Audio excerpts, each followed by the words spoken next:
So ನಮ್ಮ ಬೆಳಗ್ಗೆ exercise ಒಂದು ಮಾಡಿಬಿಟ್ಟು ಆಮೇಲೆ ಫುಲ್ ಖಾಲಿನೇ ಇದ್ದೆ ಬಿಡಿ. ಇಂದು ಟೈಮ್ ಪಾಸ್ ಮಾಡಿಕೊಂಡು ಮಧ್ಯಾಹ್ನ ಹೊತ್ತಿಗೆ ತಲುಪಿಬಿಟ್ಟೆ. ಮಧ್ಯಾಹ್ನ ಅನ್ನೋಷ್ಟೊತ್ತಿಗೆ ನಂಗೆ ನೆನಪಲ್ಲಿ ನಮ್ಮ ತಂಗಿ ಎಕ್ಸಾಮ್ ಬರೆಯೋಕೆ ಹೋಗಿದ್ದಾಳೆ ಅಂತ ಹೇಳ್ಬಿಟ್ಟು, ಸೊ ಅದಕ್ಕೆ ಒಂದು ಎಗ್ ರೈಸ್ ತಗೊಬಂದ್ಬಿಡು ಅಂತ ಹೇಳಿದ್ದೆ. ಅವಳು ನನ್ನ ಮಾತು ಕೇಳಿ ಎಗ್ ರೈಸನ್ನು ತಗೊಬಂದ್ಬಿಟ್ಟಿದ್ಲು. ಸೊ ತಟ್ಟೆ ಹಾಕ್ಕೊಂಡು ತಿನ್ನೋಕ್ಕಷ್ಟಕ್ಕೆ ಅವಳು ಕವರಲ್ಲೇ ತಿಂತಾಯಿದ್ಲು. ಯಾಕೆ ಈಗ ತಿಂತಾ ಇದೆಯಾ ಅಂತ ಕೇಳಿದ ತಕ್ಷಣ ಈ ಥರ ಕೊಟ್ಬಿಡೋದಾ?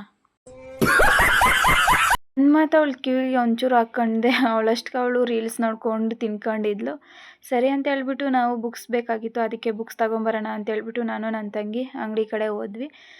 ಅವಳು ನಾನು ರೋಡ್ ದಾಟೋ ಅಷ್ಟೊತ್ತಿಗೆ ಅವರೇ ದಾಟ್ಬಿಟ್ಟಿದ್ಲು ನೋಡಿ ಗೈಸ್.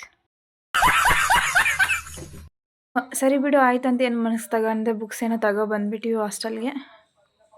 ಸಾಯಂಕಾಲ ಆಯಿತು. ಸೊ ಅದಕ್ಕೆ ನಮ್ಮ ಹಾಸ್ಟೆಲಲ್ಲಿ ಪೂಜೆ ನಡೀತಾ ಇತ್ತು, ಸರಸ್ವತಿ ಪೂಜೆ. ಅದಕ್ಕೆ ಎಲ್ಲರನ್ನೂ ಕರೆದ್ರು. ಸೊ ನಾನು ಹೋದೆ ಬೇಗ, ಆದರೆ ಯಾರೂ ಬಂದಿದ್ದಿಲ್ಲ. ಇದ್ರೆ ಇರಲಿ ಅಂತ ಹೇಳ್ಬಿಟ್ಟು ಪೂಜೆ ಮುಗಿಸ್ಕೊಂಡು ಪ್ರಸಾದ ಕೊಟ್ಟರು, ತಿನ್ಕೊಂಡು ರೂಮಿಗೆ ಬಂದೆ ಗೈಸ್. ಸೊ ಇದು ಇವತ್ತಿನ ವಿಡಿಯೋ. ಇಷ್ಟ ಆದರೆ ಲೈಕ್ ಮಾಡಿ, ಶೇರ್ ಮಾಡಿ, ಕಮೆಂಟ್